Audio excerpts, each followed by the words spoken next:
এসআইআরে বাদ যাওয়া ভোটাররা যখন বিভ্রান্ত, সেই আবহে তৃণমূল প্রার্থী বাইরন বিশ্বাসের উদ্যোগে মুর্শিদাবাদের সাগরদিঘির 11টি অঞ্চলে 5 জন করে আইনজীবী নিয়ে তৈরি করা হলো এসআইআর সহায়তা কেন্দ্র। এই এসআইআর সহায়তা কেন্দ্র থেকেই যাদের ভোটার তালিকা থেকে নাম মুছে গেছে সেই সব ভোটারদের অনলাইন আবেদন করা থেকে শুরু করে তাদের কি করতে হবে, সেই ডকুমেন্টস লাগবে, সেই সব বিষয়ে আইনজীবীর মাধ্যমে জানতে পারছে সাধারণ মানুষ। 2রা এপ্রিল সাগরদিঘি তৃণমূল প্রার্থী বাইরন বিশ্বাস বলেছিলেন, সাগরদিঘি 11টা অঞ্চলে 5 জন করে আইনজীবী নিয়োগ দেওয়া হবে যাদের ভোটার তালিকা থেকে নাম বাদ গেছে, এবং সেই সব নাম বাদ যাওয়া ব্যক্তিদের আইনি সহায়তা করবেন।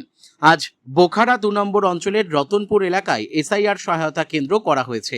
এর পাশাপাশি প্রত্যেকটা অঞ্চলের প্রত্যেকটা গ্রামেই এই এসআইআর সহায়তা কেন্দ্র করা হবে এবং 5 জন করে আইনজীবী দিয়ে অনলাইন আবেদনে সাহায্য করবে। এখন দেখার বিষয়, ডিলিট হওয়া ভোটাররা আদৌ ও ভোট দিতে পারবে কি? প্রশ্ন। মুর্শিদাবাদের সাগরদিঘি থেকে জয়ন্ত রায়ের রিপোর্ট, বিগ নিউজ বাংলা। আজকে আমাদের রতনপুর মোড়ে বিধায়ক বাইরন বিশ্বাসের উদ্যোগে 5টা অ্যাডভোকেট এখানে আমাদের পাঠিয়েছেন উনি, এবং কম্পিউটার ল্যাপটপ থেকে শুরু করে 4 জনকে পাঠিয়েছেন। যেসব মানুষকে বৈধ ভোটার অথচ নির্যাতন কমিশন আমি বলতে পারি তারা ডিলিট করেছে, তাদের ট্রাইব্যুনালে অ্যাপ্লিকেশনটা আজকে চলছে। এখানে আমাদের অঞ্চলে প্রায় আপনার 1500 থেকে 1700 নাম ডিলিট করা হয়েছে, এবং আমি জানি দীর্ঘদিন তারা এখানকার বাসিন্দা, তাদেরকে অযথা হয়রানি করার জন্য তাদের নামগুলোকে ডিলিট করা হয়েছে। আচ্ছা, কি বার্তা দিচ্ছেন তাদেরকে যাদের নাম ডিলিট হয়ে গেছে?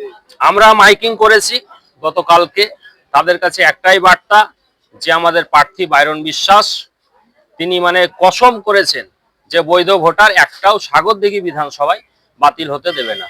আচ্ছা, কর্মসূচি কি শুধুমাত্র রতনপুরে হচ্ছে না প্রত্যেক অঞ্চলের প্রত্যেকটা গ্রামে হবে? আজকে সাগরদিঘি বিধানসভায় প্রত্যেকটা অঞ্চলে হচ্ছে, যেখানে যেখানে প্রয়োজন প্রত্যেকটা জায়গায় ক্যাম্প হচ্ছে, এবং আজ থেকে আমাদের এই অঞ্চলে শুরু হয়েছে। আগামী যতদিন প্রত্যেকটা ভোটার যাতে ডিলিট ভোটার যাতে ট্রাইব্যুনালে অ্যাপ্লিকেশন করতে পারে সেজন্য প্রত্যেকটা গ্রামে গ্রামে আমরা ক্যাম্প করব। আপনার নাম? আমার নাম শফিকুর রহমান, আমি পঞ্চায়েত সমিতির শিক্ষা কর্মাধ্যক্ষ।